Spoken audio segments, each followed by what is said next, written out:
One of my most missed meals when I first started doing keto was having spaghetti with homemade meat sauce.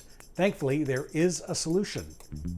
In this video, I'm going to show you how to make my keto spaghetti meat sauce, so stick around.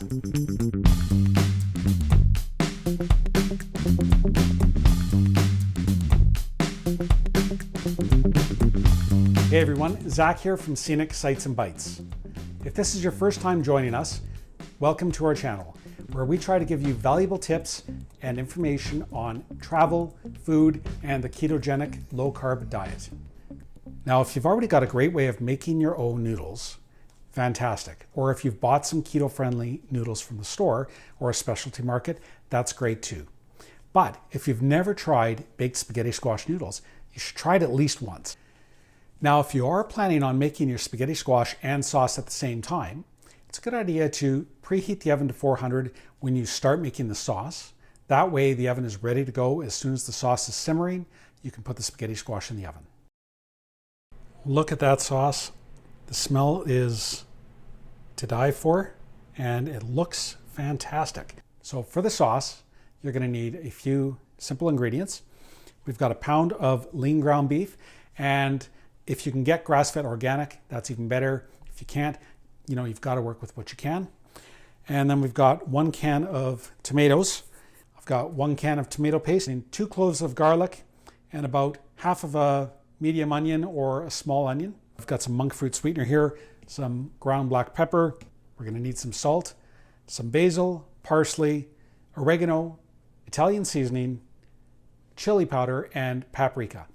Okay, we're going to take that ground beef, put it into a pot that's going to be large enough for our sauce, and we're going to start that browning over a medium-low heat. We're going to get a couple of cloves out of that garlic, and we're going to grate them finely.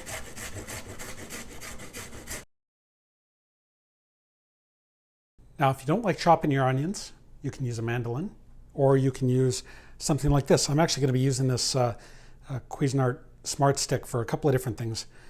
This one comes with a handy little food processor attachment, so just continue dicing up those onions nice and small.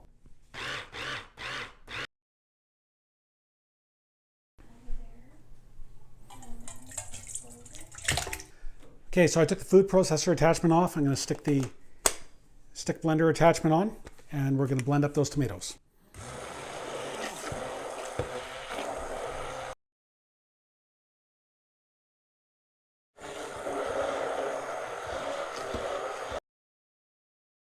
We've browned the meat, we've removed the excess fat, and now we're ready to spice it up.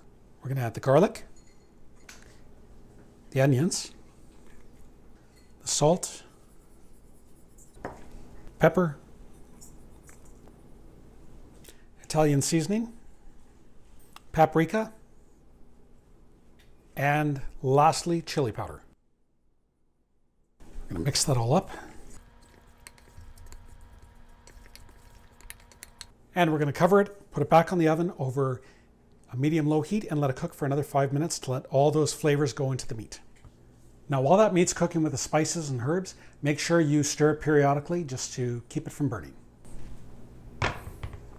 Now that that's had a chance to cook for about 5 minutes, you can really smell the flavors. Now we're going to add the tomato mixture. And we're going to add in the sweetener. That just helps to balance out the bitterness of the sauce.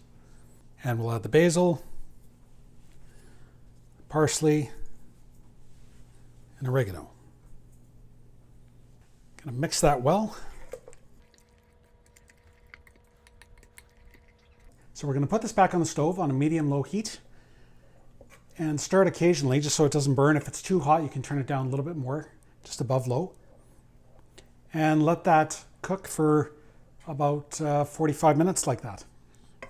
If you plan on making the spaghetti squash noodles, now's a great time to throw those in the oven, and then everything's going to be done at about the same time. Now, if the sauce ends up sitting on the stove longer than 45 minutes, as long as it's not burning, that's going to be fine. You can keep it on there a little bit longer. That just helps to bring more of the flavors out. So if you're enjoying this video and getting some value out of it, go ahead and smash that like button and share it with some people that you think might benefit from this video as well. Look at that sauce. The smell is to die for, and it looks fantastic. And we're going to dish that out. Okay, so you've got your noodles, about 155 grams, about a half cup of spaghetti sauce, and if you really want to make it magical, top it off with a meatball. And if you like, you can even sprinkle some Parmesan cheese on top. Now, I've got a recipe for some keto meatballs. I'm linked right up here and in the description down below. Let's talk about a serving. If you're counting your macros, and the macros are going to be listed in the recipe down below, 1 serving of spaghetti squash is about a cup, but that's al dente. So the best way to do it is to go by measurement. That way you know your macros are going to be right. And so 155 grams is 1 serving. And for the sauce, a half a cup is 1 serving. Now, if you tried this, in the comments below, go ahead and let me know, what did you think of the spaghetti squash? What did you think of the sauce? And if you're using something besides spaghetti squash, tell me what you put your sauce on. I'd love to know.